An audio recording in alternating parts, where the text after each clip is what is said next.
Habari gani mwana michezo mwenzangu popote pale ulipo nchini Tanzania na nje ya mipaka ya Tanzania. Hii hapa ni Hetenet Media ambayo inakuletea taarifa za michezo kila wakati kila saa mara baada tu ya kuhappen. Si kazi yetu kuhakikisha kwamba tunakupa kila unachostahili kunako anga la michezo hapa Tanzania.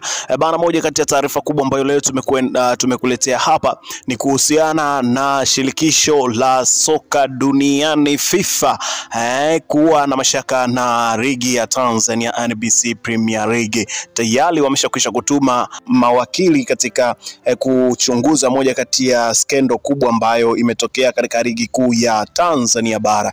Bana, nini kilichoikuta ligi kuu ya Tanzania bara? Hakikisha kwamba unafuatana nami katika taarifa yote hii hapa ili uweze kujua ni nini kinachoendelea kunako ligi kuu ya Tanzania NBC Premier League. Lakini kabla hatujafika mbali, ni kukumbusha kitu kimoja. Kama ndo kwanza unajiunga nasi, hapa ni Hetenet Media ambayo inakuletea taarifa za michezo kila wakati. Hakikisha kwamba unabonyeza maandishi ambayo yameandikwa subscribe kwa wale ambao hujasubscribe, lakini kwa wale ambao umeshakwisha kusubscribe ni wakati wako sasa kuhakikisha kwamba una drop comment yako hapo ili tuweze kuelewana, tuweze kwenda sawa na wasawa kusoma comment, tuwe tunapatana kwa uzuri kabisa.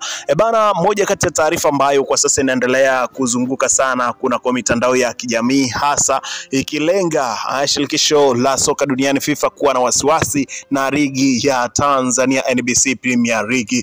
Bana, kashifa mbaya za ligi kuu, FIFA yatoa barua ya uchunguzi kuwakumba wadhamini na mechi 6 za klabu na ligi kuu. Katika hatua ya kushangaza inayotikisa ligi kuu bara, rasmi kutoka shirikisho la soka duniani FIFA imetuma mezani mwa shirikisho la soka la nchini TFF ikitaka uchunguzi wa kina kufanyika kuhusu mikataba ya udhamini kwenye ligi kuu. Barua hiyo imeibua maswali mazito juu ya uhalali wa baadhi ya mikataba na udhamini, iwapo kuna mianya ya matumizi mabaya ya upangaji wa matokeo.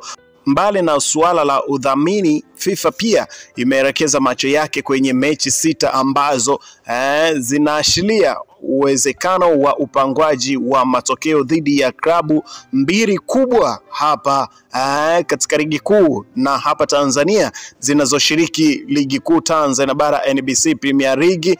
Taarifa zinaeleza kuwa matokeo ya mechi hizo yameibua wasiwasi mkubwa kufuatia takwimu zisizoeleweka na mwenendo usio wa kawaida kwa baadhi ya wachezaji na waamuzi, benchi la ufundi na kwa kupanga kikosi dhaifu wanapokutana na timu fulani. Kiongozi mkuu wa klabu moja tayari ameshapokea taarifa rasmi uchunguzi na inadaiwa kuwa ameshawapa muda maalum wa kutoa ushirikiano kwa vyombo husika vinavyofuatilia sakata hilo. Kwa wadau wa soka, mashabiki, wachambuzi na wachambuzi wa michezo wameanza kuhoji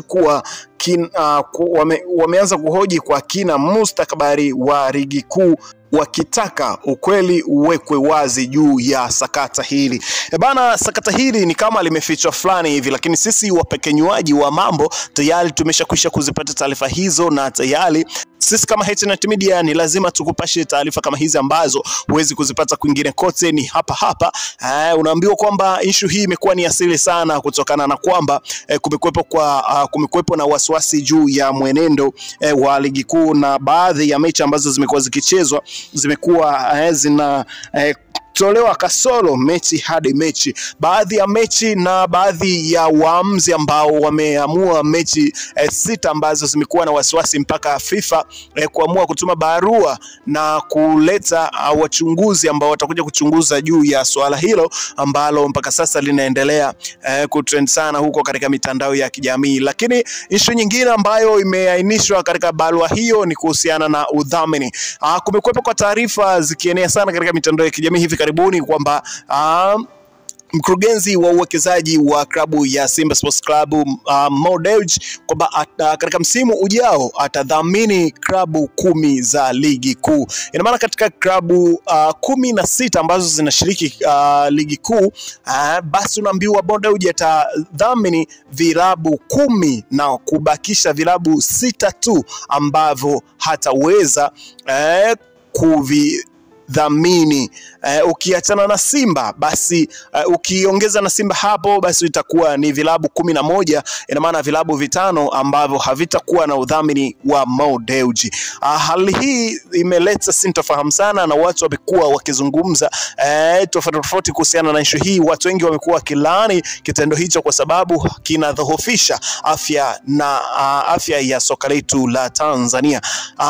Mambo mengi sana yamezidi kuibuka na katika msimu huu unaona kwamba katika msimu huu kwa upande wa GSM wamedhamini vilabu kama 6 hivi kama visivyopungua 8. Basi kumekuwepo kwa taarifa nyingi ambazo zimekuwa zikitolewa na mashabiki na wachambuzi tofauti juu ya GSM kudhamini vilabu vyote hivyo, kwamba kumekuwepo kwa yani kwamba Young Africans anavokutana na vilabu hivyo vingine basi unaambiwa kwamba wanacheza chini ya kiwango ili Young Africans apate matokeo. Lakini tumeona pia wadau wengi wa soka wamekuwa wakisifia mpango huu kwa sababu kwa wakati ambapo udhamini kama huu ulikuwa haujafika ligi kuu, unaona kabisa kuna vilabu vingine vidogo ambavyo havijiwezi kifedha, vilikuwa vinahangaika vina seto, wakati mwingine wanatumia mpaka mabasi usafiri wa ili kufika katika mechi husika ambayo wamepangiwa. Ikumbuke katika klabu ya Kagera Sugar ilitoa malalamiko wakati fulani kwamba wametumia usafiri dhaifu kutoka Kagera kuja Mwanza na kutoka Mwanza kwenda Dar es Salaam ambapo walikuwa wanakwenda kucheza na klabu ya Young Africans.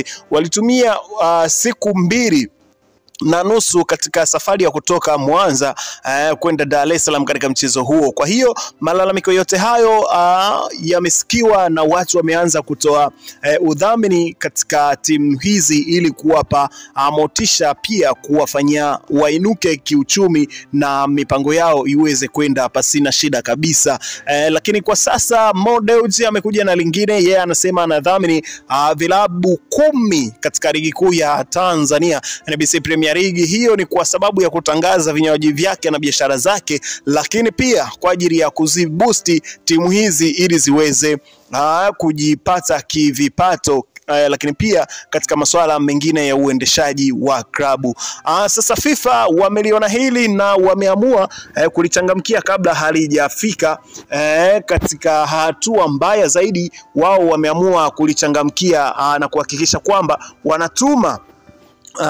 wanatuma wawakilishi wao katika ligi kuu ya Tanzania bara. Kwanza hasa hatua ya kwanza ambayo itachukuliwa ni kuhakikisha kwamba wanachunguza katika mechi 6 za ligi kuu ambazo zimechezwa zikiwa na maamuzi ya kutatanisha. Hizo kwanza ndo zinaanza kuchunguzwa, lakini baada ya hapo viongozi wawili wakubwa, viongozi wa vilabu viwili vikubwa hapa Tanzania kwa maana ya Simba na Yanga, basi nao wataanza kuchunguzwa. Na moja kati ya kiongozi moja yeye ameshaonyesha nia ya kuonyesha ushirikiano katika vyombo hivi husika ambavyo vitafuatilia katika masuala hayo. Ikumbuke katika siku za hivi karibuni klabu ya Young Africans imekuwa ikikumbwa na kashfa za kupanga matokeo katika mechi zake. Tumeona pia katika mechi ambayo walicheza na Mashujaa, tumeona pia mechi ambayo walicheza na Singida, walicheza na Fountain Gate, mechi ambayo iliacha watu midomo wazi, na mechi ambayo kipa wa Fountain Gate John Noble